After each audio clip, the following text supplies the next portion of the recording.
Hello, boys and gals, and welcome to. I don't have a name for it yet, but I will think of one when this is uploaded. So, let's get started with some scary stories, shall we? First up is York.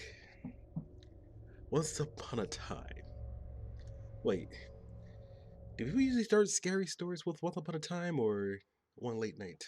Alright, anyway. One late night, there was a man named York Mori in a graveyard all by himself digging graves. Now, he didn't have no family, or he didn't have anybody to succeed him, so he was all alone.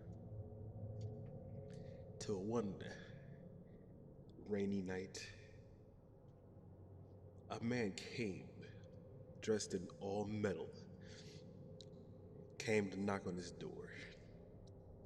Yorick answered the door, and he said, "What are you doing here, Mord?" Mordekaiser replied with, "I'm here to collect all the bills." Yorick thought to himself, "Oh no, it's a bill collector." So he quickly shut the door and ran to the back of his room. This is some scary stuff. Mordecai angry at the way that York treated him.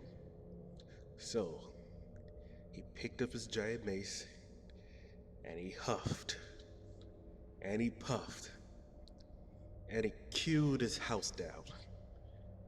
And one cue, York's small house turned into nothing but rubble. Mordecai asked him gently one more time, "Will you pay the bill?" York replied with a no. And this just made Mordecai more angry. So Mord said, "If you won't pay, I will have to fight you to the death." Yori looked at Mordecai with great fear as he do not want to fight the Lord of Metal, the Metal Revenant himself. So Yorick altered himself and split into two, and they both went two different directions. Mord thought to himself, he don't have time for games. So he put his hand to his mouth and whistled for his trusty horse, Hecarim. Hecarim came to and asked, "What did you call me for, master?" Mordekaiser simply replied with, "I'm here to collect a debt, and Yorick is not paying." So as he hopped on top of Hecarim, he drove into one direction as the other Yorick fled. But little did he know that was a fake Yorick boy. Now, Yorick had some time to collect himself before they only figured out that that was his clone. So he ran into the deep, deep jungle of the Shadow Isles where he found Evelyn chilling, you know, drinking a coconut. And he asked Evelyn, "If there's one thing I can ask you for, it is for help. Will you help me?" Evelyn looked at Yorick and replied with, "No." And then she disappeared. Yorick was out of time, but he had thought of one idea, but it was too late.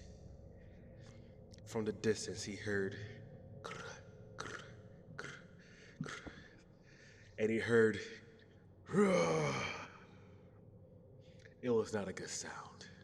He only knew it was moments before Hecarim and Mordecai would catch up to him. So as Yorick started to run, he noticed it started to get darker and darker. And the noise behind him started to get louder and louder. Yorick had two options: to face his fear or to run away. So, Yorick decided to face his fear. As Mordekaiser Hecker was looking for Yorick, they pondered where could he be. But then they got a phone call from Yorick. Hecker asked Mordekaiser to pick up the phone and answer it. as Mordekaiser held the phone to his head. He replied with, "Hello?" And on the other side of the phone, it was York.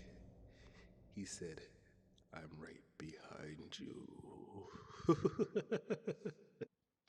Well, that story was a bust.